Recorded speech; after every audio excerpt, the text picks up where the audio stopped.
Welcome back, racers. Hope you're all doing well and are having fun in Season 2. As you should already know, Season 2 of DR3v3 has already dropped a few days ago, and I know some of you are still holding on to those precious gems, wondering which season car you should pull for. Apologies for the wait, but it's finally here. My breakdown of the Season 2 banner cars to answer the big question every F2P player has. Which one is truly worth it? I've tested all three, the Bugatti Bolide, Porsche 918 Spyder, and Lada Raven. And let's just say, the one that looked the most hyped might not be the one you actually want. By now, most of you should already be familiar with the skills of these cars, whether from trying them out in-game yourself, or from my Season 2 preview and review videos. So, in this breakdown, I won't go into long, detailed explanations of the abilities. Instead, I'll just give you a quick rundown of the skills before diving into the real focus of this video, how each car actually performs in both solo and team matches after extensive testing. Let's start with the iconic Bugatti Bolide. In solo, the Bolide gives you plus 30 base top speed and a nitro for 5 seconds, with each nitro extending the duration by 2 seconds. In team mode, you get plus 30 top speed, while enemies within 200 meters can't regenerate nitro for 3 seconds. Fun fact, the real Bugatti Bolide is a track-only hypercar that produces over 1,800 horsepower while weighing less than 1,500 kilograms. It's practically a rocket with wheels. Coming into Season 2, the Bugatti Bolide was the main hype car.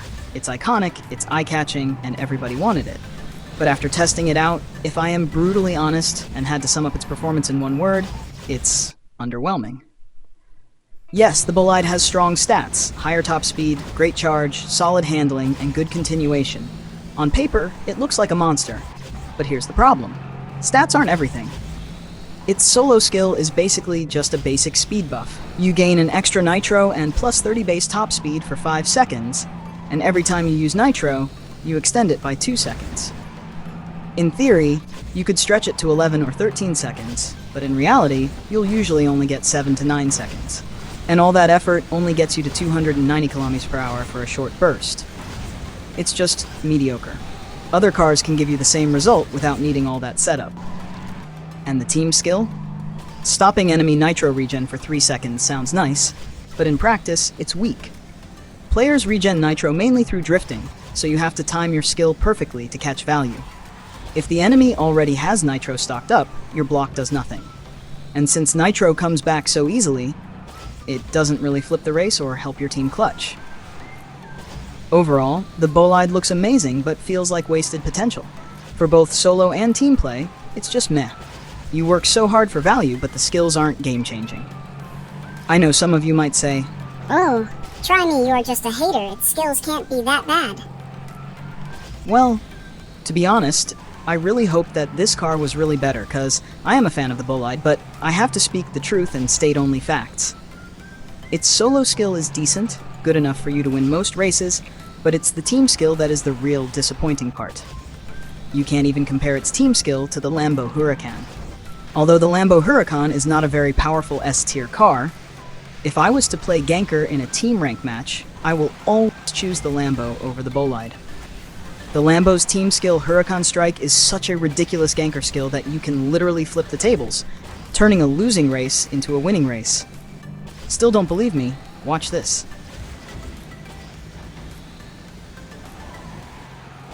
Oh my god, bro. Oh, hell no, man. What the fuck, man?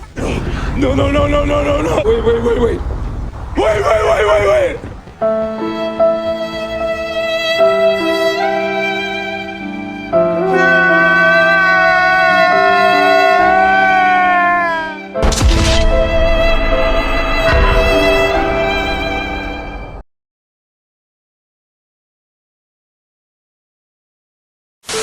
Now, let's talk about the Porsche 918 Spyder. And unlike the Bugatti, this one rewards you for the effort you put in. In solo, you can blink forward about 95 meters with a passive that restores 25% skill energy every 5 jet boosts. In team mode, you blink forward 90 meters while nearby teammates gain 30% skill energy and get 2 extra seconds on their next skill. Fun fact, The Porsche 9118 Spyder is a hybrid hypercar that can hit 0 to 100 kilometers per hour in just 2.6 seconds. That's just mind-blowing. And it was one of the first cars to prove hybrids could be both eco-friendly and blisteringly fast. It's got great stats across the board. Good continuation, power, handling, and while its base speed isn't the best, its skill more than makes up for it. Blink is simply broken when used right. In solo, it can single-handedly flip a losing race, and the passive keeps your ult recharging constantly. In team matches, Porsche really shines. It charges skill quickly, letting you provide support early in the race. The 150-meter range may look short, but that's clearly for balance. 30% skill energy to your teammates is huge, and if the range was bigger, this car would be absolutely broken. Weaknesses? Sure. It's not the fastest if you only look at stats, and if you misplay your blink in solo, speed demons on straight maps will punish you. But compared to Bolide, this car feels like an actual S-tier banner pick. Last but certainly not the least, we have the Lada Raven, and this one surprised me the most. In solo, you gain plus 40 base top speed while draining ult energy over time, but drifting regenerates it, letting you extend the skill.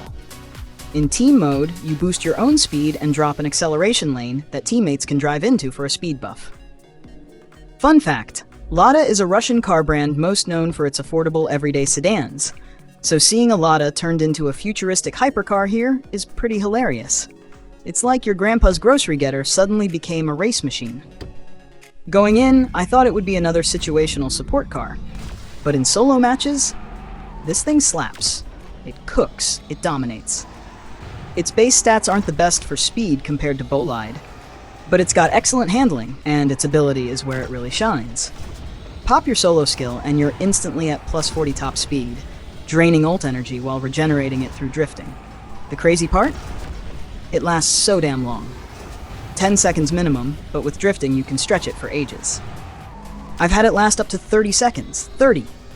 That's basically permanent 270 kilometers per hour racing if you play it right.